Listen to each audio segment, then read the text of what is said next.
Assalamualaikum warahmatullahi wabarakatuh. Kami dari kelompok 1 akan membahas mengenai proses konseling. Makna konseling. Secara etimologis, istilah konseling berasal dari kata counsel yang diambil dari bahasa Latin, yaitu consilium, artinya bersama atau bicara bersama-sama, yang dirangkai dengan menerima atau memahami. Dalam kamus bahasa Inggris, kata counsel yang mempunyai arti nasihat, to option counsel, atau anjuran, to give counsel, dan pembicaraan, to ask counsel. Menurut salah satu para ahli, Rogers menyatakan bahwa konseling adalah serangkaian hubungan langsung dengan individu atau konseli, dengan tujuan memberikan bantuan kepadanya agar dapat mengubah sikap dan perilakunya. ASCA, American School Counselor Association, konseling adalah hubungan tatap muka yang bersifat rahasia, penuh dengan sikap penerimaan dan pemberian kesempatan dari konselor kepada klien.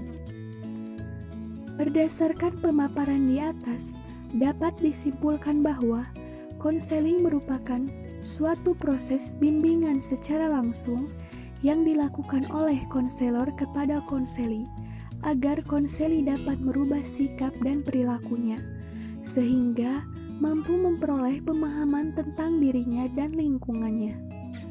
Melalui perhubungan atau hubungan timbal balik ini, konselor berupaya menolong klien untuk memahami dirinya dan problemnya agar klien itu dapat mengatasi problem yang sedang dihadapi klien.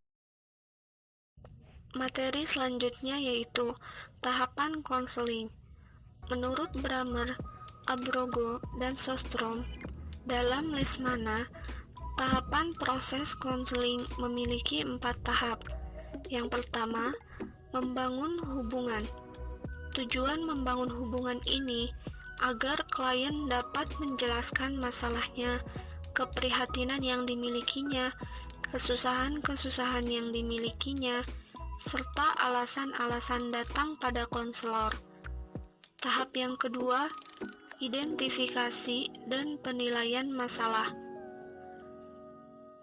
Pada tahap ini, konselor mendiskusikan dengan klien apa yang mereka ingin dapatkan dari proses konseling ini, terutama bila klien itu mengungkapkan masalahnya dan itu dilakukan secara samar-samar. Pada intinya, konselor melakukan eksplorasi dan diagnosis masalah klien. Tahap ketiga yaitu memfasilitasi perubahan terapis. Pada tahap ini, konselor mencari strategi dan intervensi yang dapat memudahkan terjadinya perubahan sasaran dan strategi, terutama ditentukan oleh sifat masalah, gaya, dan pendekatan konseling yang konselor anut, keinginan klien, maupun gaya komunikasinya. Pada intinya, konselor memikirkan alternatif, melakukan evaluasi dan kemungkinan konsekuensi dari berbagai alternatif, serta rencana tindakannya. Kemudian, tahap keempat yaitu evaluasi dan terminasi. Pada tahap ini, konselor melihat sejauh mana sasaran tercapai, apakah membantu atau tidak. Kemudian, ditutup dengan terminasi, yaitu menyimpulkan semua kegiatan proses konseling. Selain itu, konselor juga dapat membuat kemungkinan tindak lanjut dari pihak lain yang lebih ahli. Ada beberapa langkah untuk menghadapi konseli yang resisten. Langkah pertama, menghiraukan gejala-gejala resistensi klien. Tetapi, tetap waspada peningkatan resistensi. Dengan hal ini, resistensi adalah hal normal, namun konselor harus tetap berusaha memahami karakteristik atau gaya pertahanan dari klien.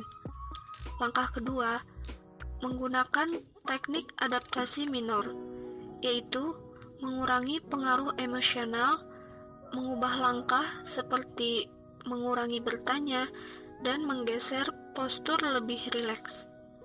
Kemudian, menggunakan humor dan memberikan dorongan serta permintaan.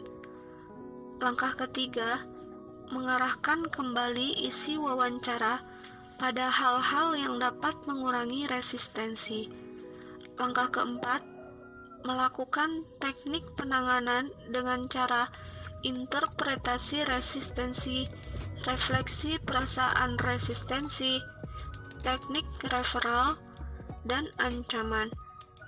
Kemudian, apabila klien terus resistensi walaupun telah diupayakan, maka sebaiknya proses konseling diberhentikan secara baik-baik dengan dicuti panjangkan atau dialihkan kepada konselor yang cocok.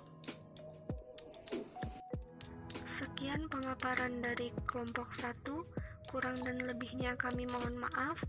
Wassalamualaikum warahmatullahi wabarakatuh. Hey, feeling good, like I should. When in dark, I walk around the neighborhood.